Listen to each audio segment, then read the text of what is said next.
Boro fans, it's Joe from Boro Fan TV, and this is the preview for the upcoming game on Tuesday the 2nd of November with a 7:45pm kickoff as the Boro take on Luton Town in the Scarbet Championship at Kenilworth Road.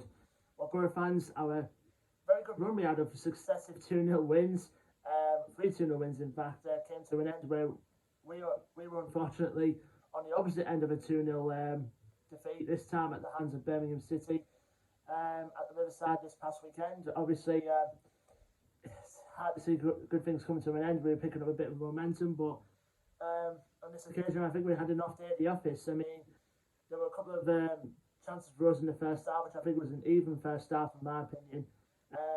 Andres Barat had a good opportunity, which he tipped over by the goalkeeper, Matthew Sarkic, to the side netting. And then Martin Pinheiro had a good chance, which from long range, which obviously was saved by Sarkic. And the second half, we just completely fell apart. You know, and Birmingham, tough side as they are, you know, they capitalised on their moments, but when we didn't, you know, took the chances there. They took the chances that we had in that game.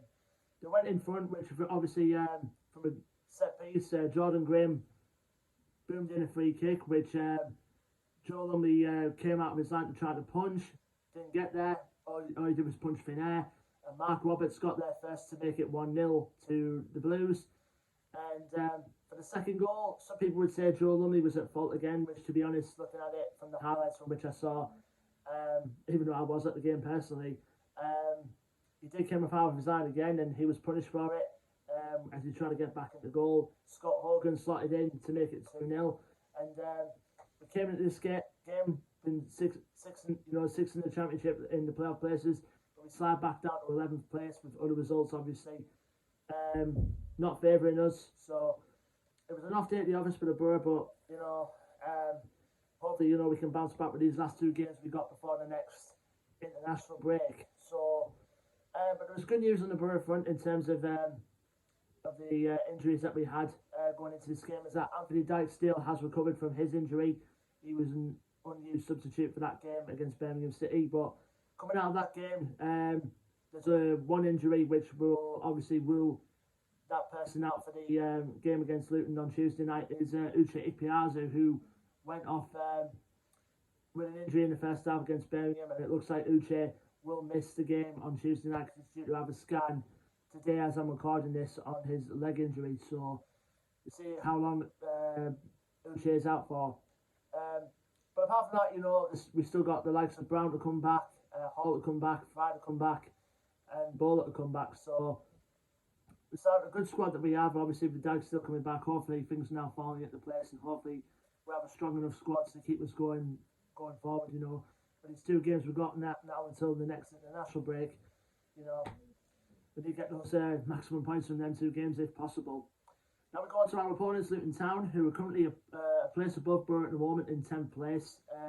Going into this game, the record going into this game is played 15, won 5, drawn 6, and lost 4. Last game out for them was a 2-0 defeat away at Preston North End. But before that, however, they were on a pretty decent run. I think before the Preston game, they were unbeaten in the last 5 games. They've got a good manager in there as well, in Nathan Jones. Obviously, he took them from, I believe it was League 2, all the way up to the Championship before he moved on to Stoke.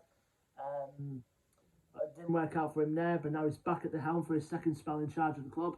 And he's doing pretty well. I mean, most people would have written Luton off at the start of the season, but they're going really well. I'm really surprised to admit that.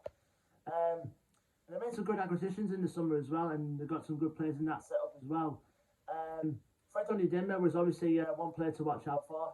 And he came over from Wickham, and he's doing well for the Hatters so far. And other threats in attack as well. They've got Harry Cornick, who's doing well for them this season.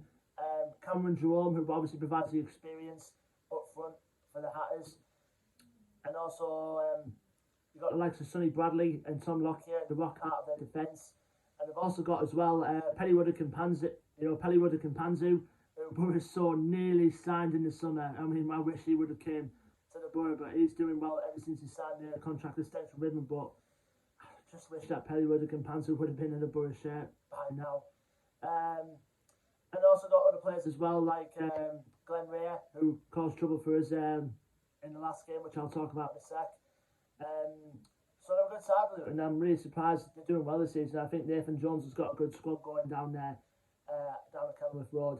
Speaking of Kenilworth Road, that was the place where Boro last faced Luton in the league and the championship. It finished in a 1-1 draw.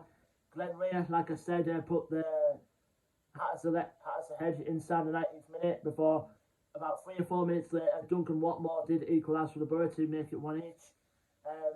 So Boro going to this game, obviously this game is in front of the Sky cameras.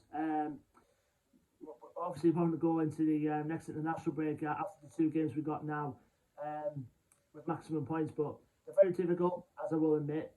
But hopefully, you know, after the setback against Birmingham, we can only hope that we can produce 3 points from those 2 games we have on the road. Leave me your thoughts and predictions for this game in the comments below, Boro fans. Don't forget to like, share and subscribe if you haven't already. Our social media links will be in the description below as well. And until then, I've been Joe from Boro Fan TV, and I will see you on the next preview video, which will be for the game on Saturday, the 6th of November, as Boro stay on the road as they make their way down to the West Midlands, to the Hawthorns, to face West Bromwich Albion. Until then, Boro fans, take care, stay safe, and up the Boro.